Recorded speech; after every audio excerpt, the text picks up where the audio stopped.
Ora ilanzanao tompo Zaroko faany rery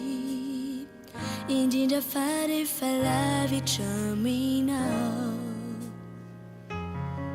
Matsiaro anao ao izao falifaly Rehefa mamanao ny sitraka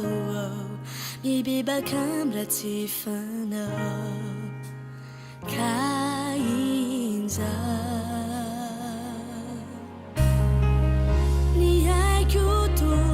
Tolojo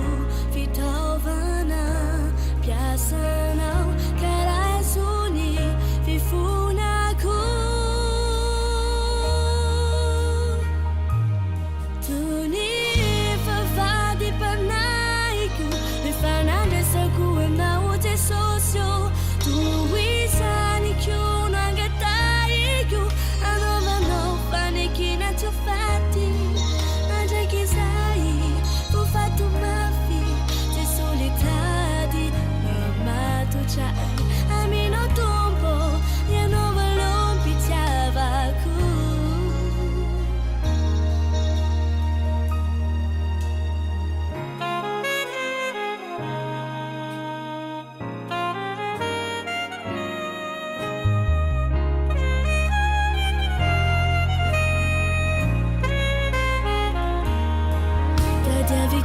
Famonjeny fanaiko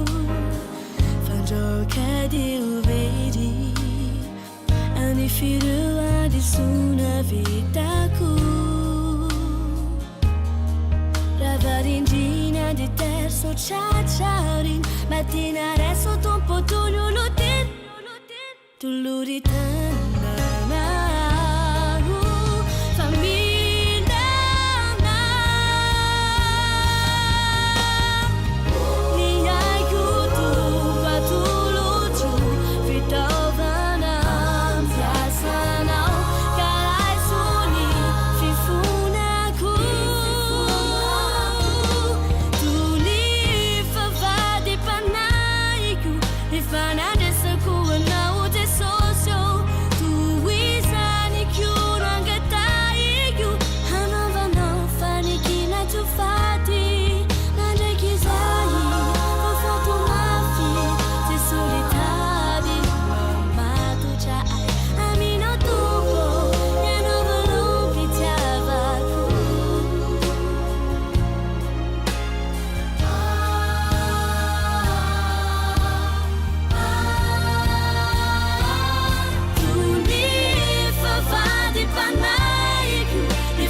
solitaire